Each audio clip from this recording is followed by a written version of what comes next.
This is how I plan every single trip that I take. Every coffee shop, every restaurant, every hidden gem, every hotel, every activity.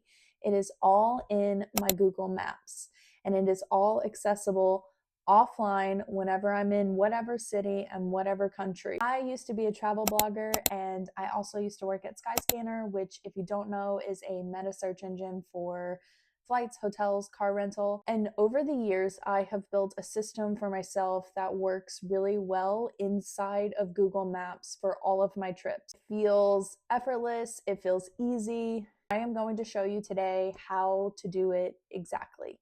Hello, my name is Kaylee. Welcome to my YouTube. I talk about all things fitness, lifestyle, etc.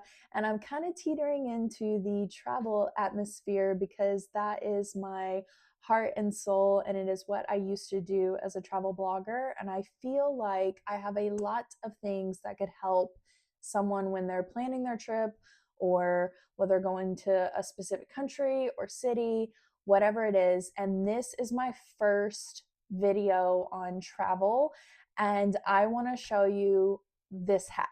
By the end of this video, you are going to know how to build a custom map for your next trip. The reason I love this tool so much, and the reason I love this process or system, if you will, is because a lot of the times we will be scrolling through Instagram and we'll see a restaurant or a cafe that we want to go to, and we don't know. We'll just take a screenshot or we'll add it to our notes app or whatever it is. But then we get to the country and we're like, wait, where was that at? And then you have to go digging and you have to go scrolling through all of your stuff.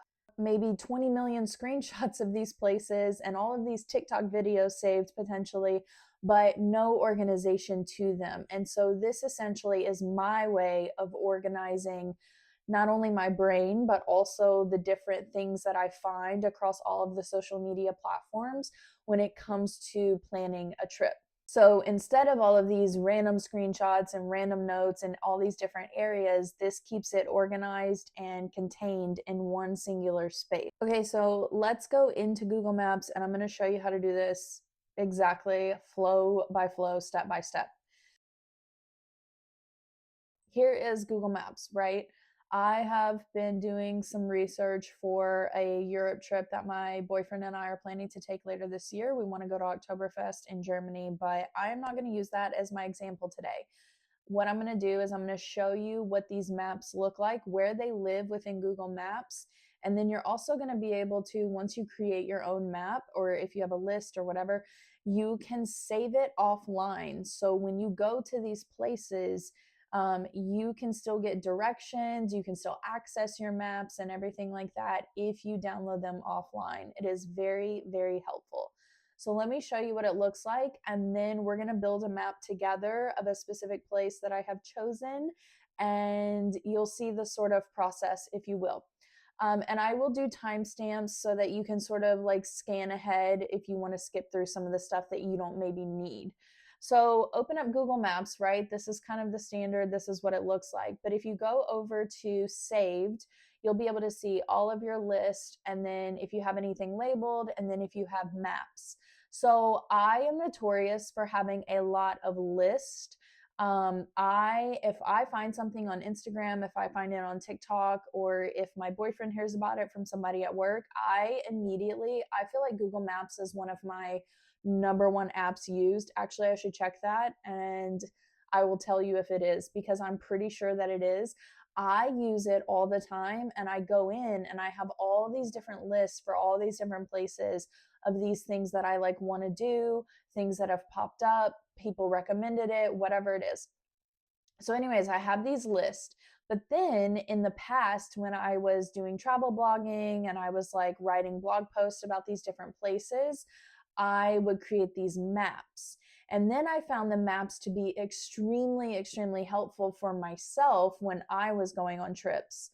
So if you navigate to the maps, what you can do is you'll see all the different maps that you have. So like I have it open in a new tab. This is sort of what all my maps look like right now. These are just the ones that I like own, I guess, if you will.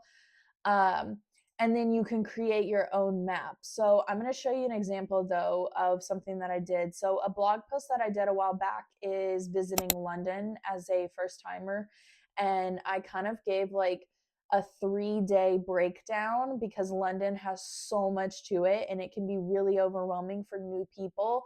And so I did this breakdown of day 1, day 2, day 3, and this is sort of what it ended up looking like. And this is really just, this is very surface level. This is the main sort of things that you maybe want to see when you're in London, right? Like London Eye, Big Ben, Tower Bridge, etc. This is not a broken down list by all the restaurants, all the cafes, maybe some pubs that you want to go to. So then when I was planning a Dublin sort of guide for people, I actually broke it down by that. So this is what we're going to do today a little bit, and I will get there in a second. But for Dublin, what I did was I broke it down by all the different pubs that people had recommended that I have saved across social media, some dinner spots that maybe I would want to hit up, some coffee shops and cafes because I love a good coffee shop and cafe, lunch spots, etc. And then I think I have another map somewhere where I go into like the highlights of Dublin. But when you're out and about, and let's say you're visiting Trinity College in Dublin, which is a really pretty college to go see, just like visually, architecturally, very pretty. But you're like, well, where can I go that's, for lunch or dinner or whatever, because it's close by? Then you have all these places that you've saved, and you can just pull up your map and choose from the list. So this is what we're kind of going to do today. I have chosen a location based off of some search trends that I'm seeing. And also, I just moved back from there. So I am going to do today a new map. We're going to create one together so that you can see what this process looks like. And we are going to actually do San Juan, Puerto Rico. I'm sorry, Puerto Ricans, if I say that and you're really mad at me for saying it like that. So we're gonna do Puerto Rico. Specifically, we're gonna do San Juan, Puerto Rico. And so I didn't live in San Juan. We actually lived on the west side of the island, but I have been to San Juan several times. And this is just one of those places that keeps popping up recently of places that people are wanting to visit. And so I thought, okay, we'll just go through that and I'll show you roughly how to create your own map for it. I will also link this map in the description just in case you are going to Puerto Rico and you want to save some of these or you want to build off of this map. Totally do whatever you want. But let me show you what it looks like. I have a list going over here in my notes. So I have things broken down in here, and this is what it's going to end up looking like in your map. I have things broken down by historic sites, some neighborhoods that you maybe want to visit, photo spots, beaches that you want to visit, maybe some outdoorsy or adventurous things like you want to go to the rainforest or you want to go to an island that's close to San Juan. We'll add that in. And then some nightlife if you're into that. I didn't do like coffee spots or lunch spots, and I didn't do specific restaurants and stuff. But by the end of this video, you're going to see how to do that. So when you want to add in maybe some coffee shops, maybe some museums, maybe some restaurants, you'll be able to go in and add that layer yourself because you're going to know how to do it. So let us dive in and build this map together. Okay, so let us build this map. So I'm going to rename this layer. Let's do the historic sites part first. We're just going to work down this list. Let me do this so that I can see everything clearly. Okay, and then this is where the fun begins, right? You start looking up these places. So Old San Juan, I do recommend because it has all of the pretty spots to it, and it has all the pretty streets and a lot of different things. So we're gonna add that in. Why did it do? We're just gonna do like Old San Juan. Let's just do that. Okay, well, that's what it's calling it. So this is going to be Old San Juan, and then I have the Castillo de San Cristobal. So sorry, you guys, because you know. But this is it. It is the sort of,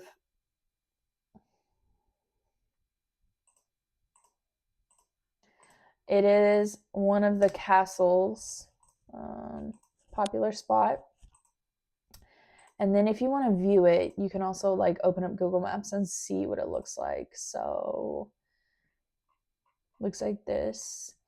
And then let us see. I also think I have this on there. Yeah. This is the big fort. So I did this one, and I do recommend it because it is really, really pretty. So I'll add that in. And then let's make another layer called the neighborhoods. So there's quite a few different neighborhoods in San Juan that, you know, are cool to visit. So this one, this area, we're going to add it to the map so that you have it. This is, if you want to add a note, uh, let's add a note that this is like for murals, food trucks, things, live music, etc. Whatever you need, right? And just so you know, so then, okay, this is a neighborhood that I want to visit. These are the things within that neighborhood. And then that way you're able to, like, you know, dive into those neighborhoods. And then if you wanted to, you could even pull this out as its own layer in the map, and it will, like, you can add all those things to it. Or you can do your own map for each neighborhood. You do it however you want to do it, you know? Whatever ends up working for you is what you should do. I'm just showing you sort of how I do it. So we've got this one, and I'm going to add a note because this one has views of the shoreline and some good food spots. So we'll add that in. Another one is, again, Old San Juan. Let's just do Old San Juan again. And we're going to add it down here again just so you have it and you know, hey, these are the places that I should go visit. And then let's do Condado. So this little area is like the, I'm just going to add it to the map, and it's kind of like the beachfront area, good food spots, etc., and also in beaches. So we're going to have a beach section because I'm going to list all the different beaches that you can go to, and this is by no means an extensive list, but it gives you an idea. And this area is one of those, so it has a really good beach. So we have that. Let's do some photo spots because I know that people like to take their photos. So we're going to rename this like photo spots. Old San Juan is kind of vague, but to be honest with you, if you are strolling around Old San Juan, you'll see all of the different colored houses and all of the streets are really cool. And so it kind of just like, it is vague and broad, but once you're in Old San Juan, you'll see what I mean. Like you could just stumble upon these different streets and take as many like Instagram photos or TikTok videos or whatever you're trying to do. This is one, so let's open this in Google Maps so I can remember what it is. Yes, so this is the Puerto Rico. This is like a big Puerto Rican flag that you can take a picture with. So we're gonna add that so that you have it. And then let's see if it'll pull this up because I don't know.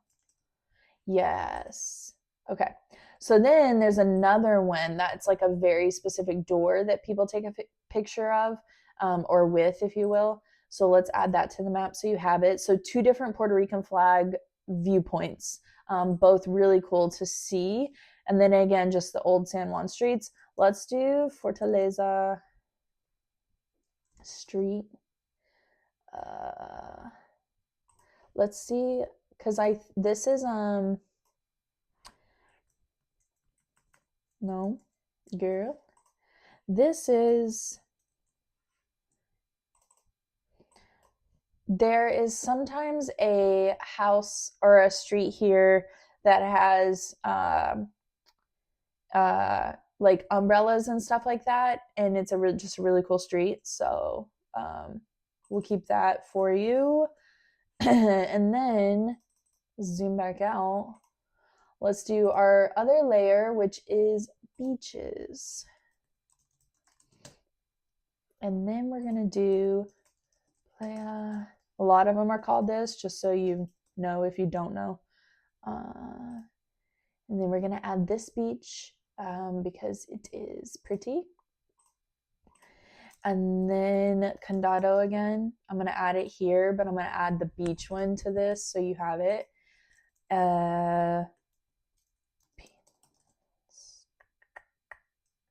Where's this one at though?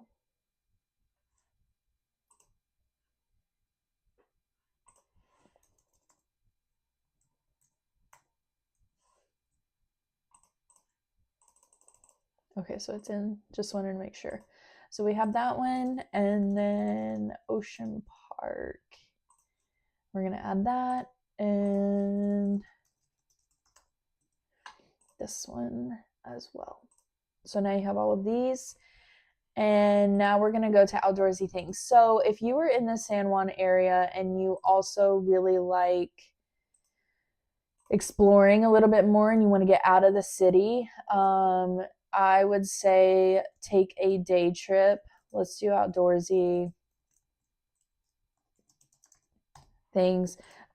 Take a day trip to El Yunque. It is the rainforest in Puerto Rico. And you can also stay the night there if you want. They have several different places, obviously, within it that you can see. I think it's about an hour outside of San Juan. It's not that bad of a drive. And so look into that if that's something you're interested in. An island that my boyfriend and I went to when we were there is, I spelled that wrong, Calabria. I'm going to add this to the map just so you have it in case you're interested in it. And I'm going to show you a photo in a little bit, or I'll see if I can layer it over this video. Calabria is stunning. Calabria, I loved it so much. Vieques is another one that people visit. It is an island outside of, and you can get to both of these. So San Juan is here, right? So then you'll sort of drive down to this port and it will take you to Vieques or over to Calabria. So Calabria is a little further of a ferry ride, but then Vieques is a little bit closer. Vieques is also where you can do the bioluminescence and you can see like the glowing water type stuff. They also have some really good beaches, really good snorkeling. I preferred Calabria over Vieques, but that is just a personal preference. I would say visit both and see which one you like. So let's go to let's go back to San Juan and let's do another layer. Our last layer. Let's do some nightlife just so you have it in case that is something of interest to you. I am not a big nightlife person, so I had to find some of these for you. This is one. Yeah, it's probably like a club, honestly. Let's add it, and then if there's any Puerto Ricans watching this, please feel free to add in your recommendations too. I am going so surface level, like I'm just showing the overall idea of how to do this and build a map. Okay, so this area, again, Old San Juan, right? We're going to add it to the map. Has some cool spots, honestly. But anyways, if you are Puerto Rican and you have, your own sort of hotspots, please comment so that everybody knows. I am just more so doing this for educational purposes. Like this is how you build a map in Google Maps for your trip. So now that we have all of our sort of, you have your map. You have your map of all the different things that you're wanting. You know how to add a layer. You know how to find these different places. And then you're able to sort of break up your trip a little bit if you want to. One thing that I will show you that I did for London real quick is if you are building, like, let's say, you have all of these things from San Juan, right? Like, oh, I want to do this, this, this, and this, but maybe you want to break it up into days.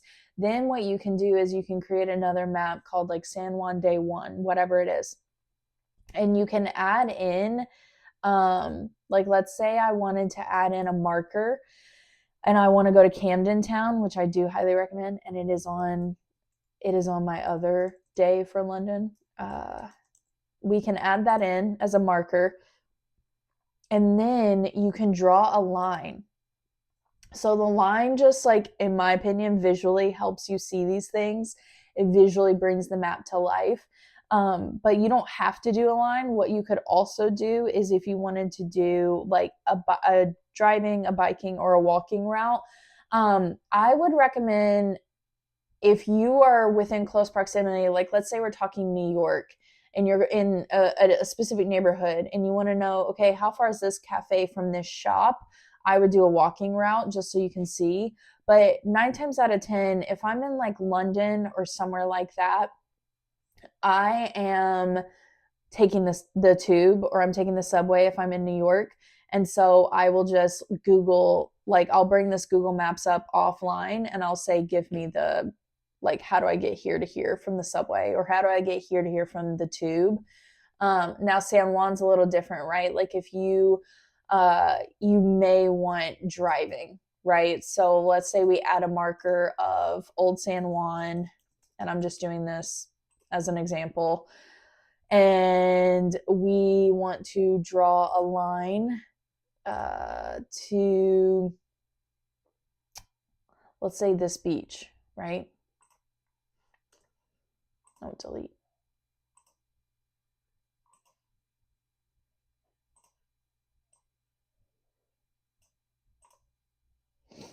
Okay. That's roughly 1.61 miles, so it says. And then we want to do driving route. Actually, you don't need to do the line. You can just do a driving route. So there. And it will kind of tell you how to get there, which is kind of cool. So you don't need to do all that if you don't want to clutter your map up. But it is nice, like when I'm planning things, I like to do that. So let's remove this because we don't need it now. So anyways, you can kind of see now how to build your map, how it sort of comes together. And then what you're going to be able to do is access this anywhere. So let's see. It should be, yeah. Okay, so let's share it.